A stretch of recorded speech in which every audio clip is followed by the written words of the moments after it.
വരാം പ്രതി. കുറച്ചു നേരം കൂടി ഇരിക്കൂ. ഒരിക്കലും മടുപ്പിക്കാത്ത ഒന്നാണ് കടൽ. പല രാത്രികളിലും ഈ വേലിയേറ്റത്തിലുള്ള സംഗീതം കേട്ട് ഞാൻ ഉറങ്ങിയിട്ടുണ്ട്. ഇവിടെ ഇരുന്നാൽ കവിത എഴുതാൻ പറ്റൂ? ജീവിച്ചിരിക്കുന്ന മഹാന്മാരെ പറ്റി ചരമഗീതം എഴുതി സൂക്ഷിക്കുന്ന മഹാകവികളെ കണ്ടിട്ടില്ലേ? അവർക്കിവിടെ വരണം കവിത എഴുതാൻ. എപ്പോഴും പുസ്തകവും പേരയുമായി പുഴയെയും കടലിനെയും നോക്കി കവിത എഴുതുന്ന സിനിമയിലെ കവികളെ കണ്ടിട്ടില്ലേ? അവർക്കും ഇവിടെ ചുറ്റു നടത്താം. എനിക്ക് ദുഃഖമാണ് എന്ന് വിളിച്ചു കരയുന്ന സർക്കാർ കവികളില്ലേ? അവർക്കും ഇവിടെ വരണം കവിത എഴുതാൻ.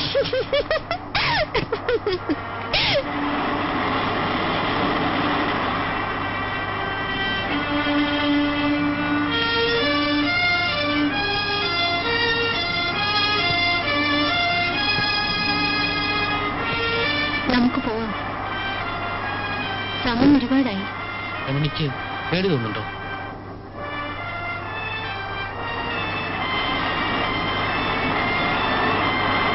ഇവിടെ ഇങ്ങനെ ഇരുന്നാൽ മറ്റുള്ളവർ നമ്മൾ പ്രേമത്തിലാണെന്ന് പറയും. അങ്ങനെ പറഞ്ഞാലെന്താ? ഞാനിങ്ങനെ ആയിക്കൂടാ. എനിക്കത് പാടില്ല.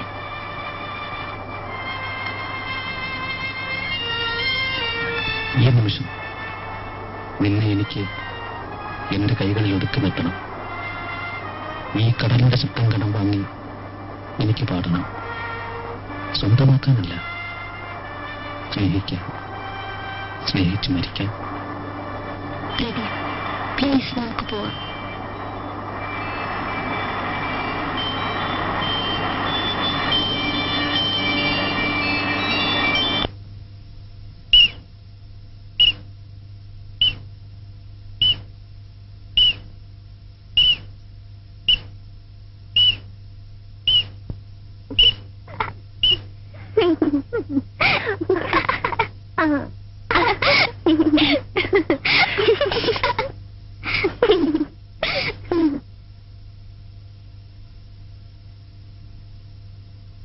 കുട്ടികളുടെ അച്ഛനും വന്നവരുക. പ്രഭാകരനും സരസ്വതി മലേഷ്യയെ തന്നെ ദിനതാമസമാക്കിയോ? ഈ സരസ്വതി എങ്ങനെ പിള്ളേരെ കാണാണ്ട് പിരിഞ്ഞിരിക്കുന്നത്? അച്ഛനും അമ്മയ്ക്കും ഇത്തവണ മലേഷ്യയിൽ തന്നെയാണ് ഓണം. ഈ കുട്ടികൾ എങ്ങനെ ആ വലിയ വീട്ടിൽ ഒറ്റയ്ക്ക് കഴിയുന്നത്? ഉള്ളത് രണ്ട് പെൺകുട്ടികളാണെന്നുള്ള ഓർമ്മ അവർക്കില്ലാത്തതാ. എന്ത് കഷ്ടം, ഇവിടെ ശരിക്കും സമ്പാദിക്കുന്നില്ലേ?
ആയിക്കോട്ടെ.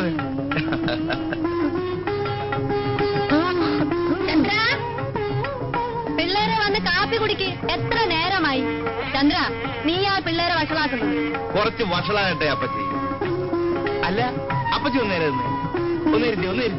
നീ പോടാ നിന്റെ പാട്ടിന്.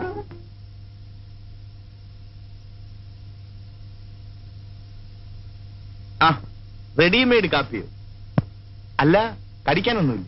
ബിസ്ക്കറ്റ് തരട്ടെ? എങ്കിൽ പിന്നെ കാപ്പി ഒരു മുലക്കുപ്പയിൽ ഒഴിച്ചു കൊണ്ടുവരുന്നതാ നല്ലത്. നിന്റെ ഈ കുട്ടിക്കളി എന്നാ മാറുന്നത്?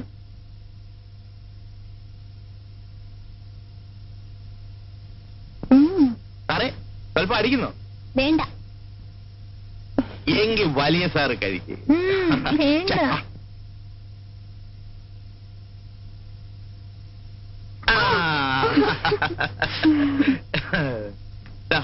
മമ്മിയുടെ കത്തുണ്ട്. മമ്മി എന്താ കത്തിലെഴുതിയിരിക്കുന്നത്? രമണി നന്നായി പഠിക്കുന്നുണ്ടോ, ഞാൻ പഠിപ്പിക്കുന്നുണ്ടോ എന്നെല്ലാം എഴുതി ചോദിച്ചു. ഞാൻ ഇന്ന് തന്നെ മറുപടി എഴുതും. എന്തെഴുതും? 2 എണ്ണവും പഠിക്കുന്നില്ല, ഒന്ന പോലെ വളരുന്നുണ്ട്. രമണിക്കാണെങ്കിൽ കണ്ണിൽ കാണുന്ന ചവറ് നോവലുകളാണ് വേണ്ടത്. അതുകൊണ്ട് എത്രയും പെട്ടെന്ന് ഞാൻ പറയണമല്ലേ, ഇത്ര ചെറുപ്പത്തിനെ അത് കേട്ട് സൂഹിക്കണം. ഡാഡിക്കും മമ്മിക്കും നമ്മളെ ഇഷ്ടമേ അല്ല.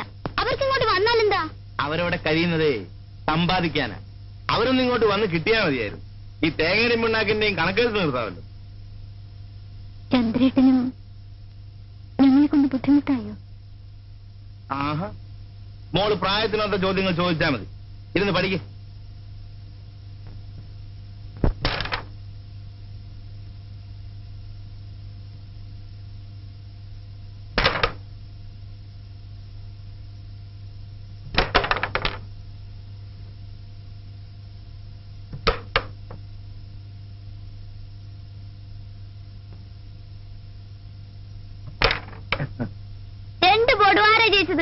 ഓ പിന്നെ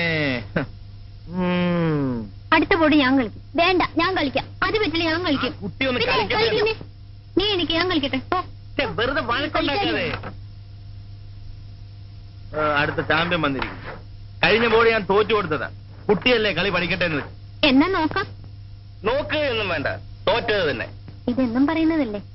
ആഹാ, എന്നാ ഇപ്പൊ കാണിച്ചു തരാം.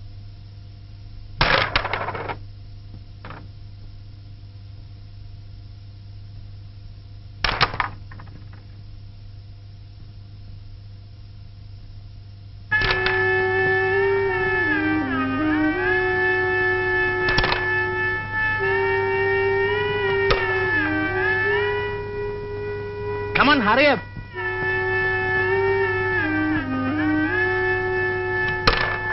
ഇതെന്ന് പഠിച്ചു.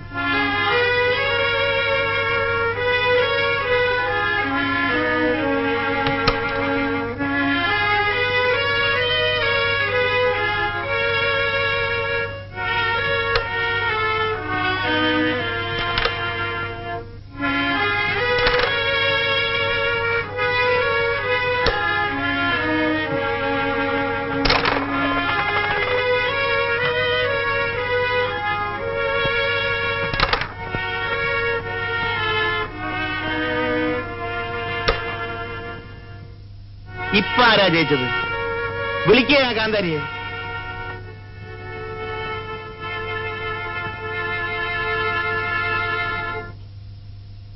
എന്തിനാ എന്റെ കുട്ടി ഈ മഴയത്ത് നനയാൻ പോയത്? പോയി ഈറ മാറൂ. അക്കാലത്തവൾ വരച്ച മറ്റൊരു ചിത്രമായിരുന്നു ഋതുമതിയായ പെൺകുട്ടി. ഒരു പുൽപ്പായിൽ ഒരു പെൺകുട്ടി ഇരിക്കും. പാതിയടഞ്ഞ കണ്ണുകളിൽ നിഷ്കളങ്കതയ്ക്കായിരുന്നു ഊന്നൽ. പക്ഷെ ചുണ്ടുകളുടെ കോണിൽ പതിയിരിക്കുന്ന നാണത്തിൽ പൊതിഞ്ഞ ചിരിയിൽ ഞാനും ഒരു പെണ്ണായി എന്ന ഭാവം.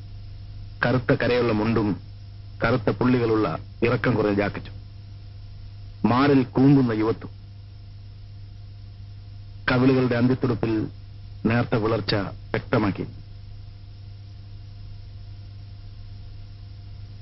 അവൾ ഉറക്കമായെന്ന് തോന്നുന്നു. കഴിഞ്ഞ അരമണിക്കൂറായി ഒന്ന് തിരിയാൻ പോലും കഴിയാതെ ഇവിടെ ഇരിക്കുന്ന എനിക്ക് ഇപ്പൊ രക്ഷപ്പെടാൻ തോന്നുന്നു. ഒച്ചയുണ്ടാക്കാതെ പുറത്തിറങ്ങുകയാണ് വേണ്ടത്.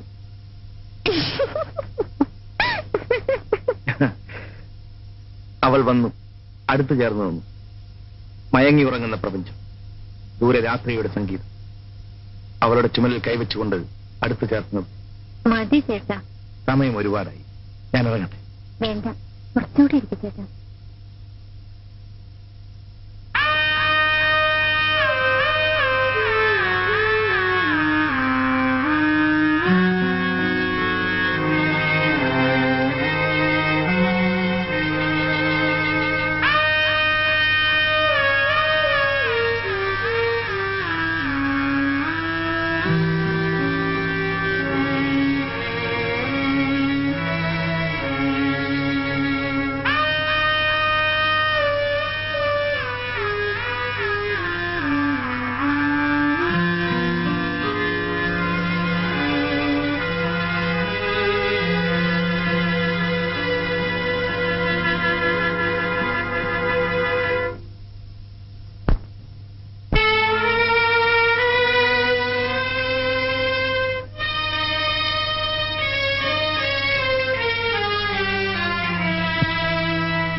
അനുസരിക്കുന്നില്ല, ഒന്നിങ്ങ് വന്നേ.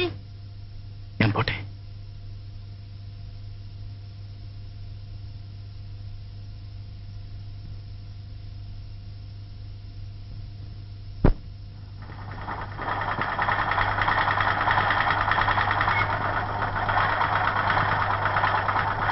നീ പോയി വല്ലതും പഠിച്ചു രമണി. ചന്ദ്രേട്ടൻ എങ്ങനെയാ വീട്ടിലൊറ്റയ്ക്ക് കഴിയുന്നത്?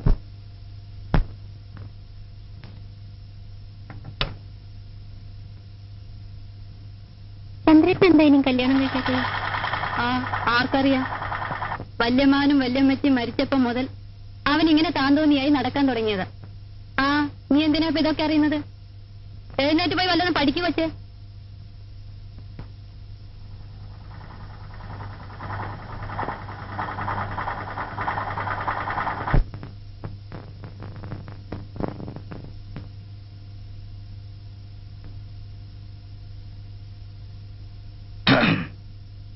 ചേട്ടനും ഓഫീസിൽ പോയില്ലേ? എന്നും ഓഫീസിൽ പോയിട്ട് എന്താ ഒരു സുഖം? അല്ല, അപ്പച്ചേ പോരും. വൈകുന്നേരം ആവുന്നാ പറഞ്ഞത്.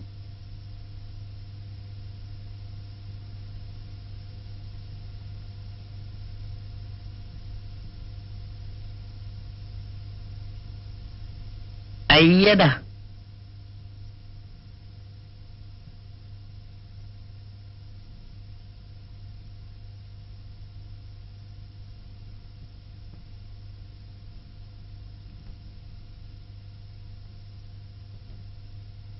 delta d1 delta d1 by d2 plus delta d3 by d4 is equal to delta.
ഒരു പരീക്ഷ കൂടെ കഴിഞ്ഞു. പഠിപ്പിക്കാത്ത ലെസണിലെ ക്വസ്റ്റ്യൻസ് ഉണ്ടായിരുന്നു ചേച്ചി. ഞാൻ അതിനും ആൻസർ എഴുതി.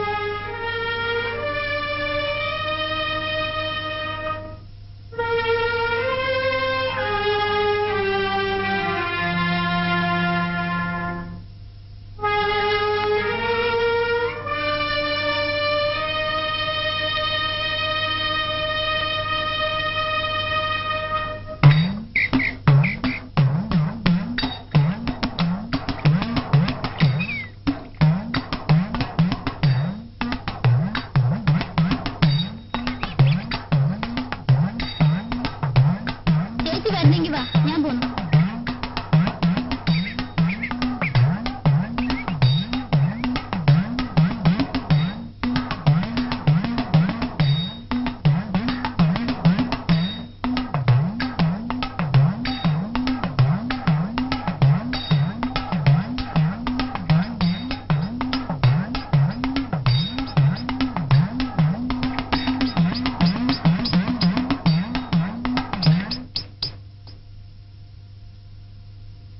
രമണി,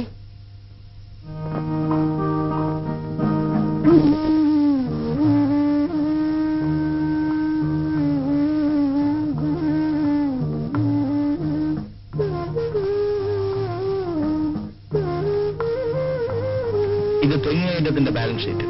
വെട്ടുകാരന്റെ ബാലൻസ് ഷീറ്റ് പുറകെ വരും.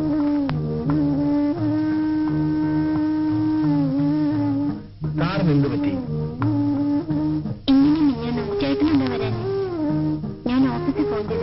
കോളേജിൽ പോകുന്നത് പഠിക്കാനാണോ ഫോൺ ചെയ്യാനാണോ? ഞാൻ ചേട്ടനല്ലേ വിളിച്ചത്. എന്നും വിളിക്കും, എപ്പോഴും വിളിക്കും.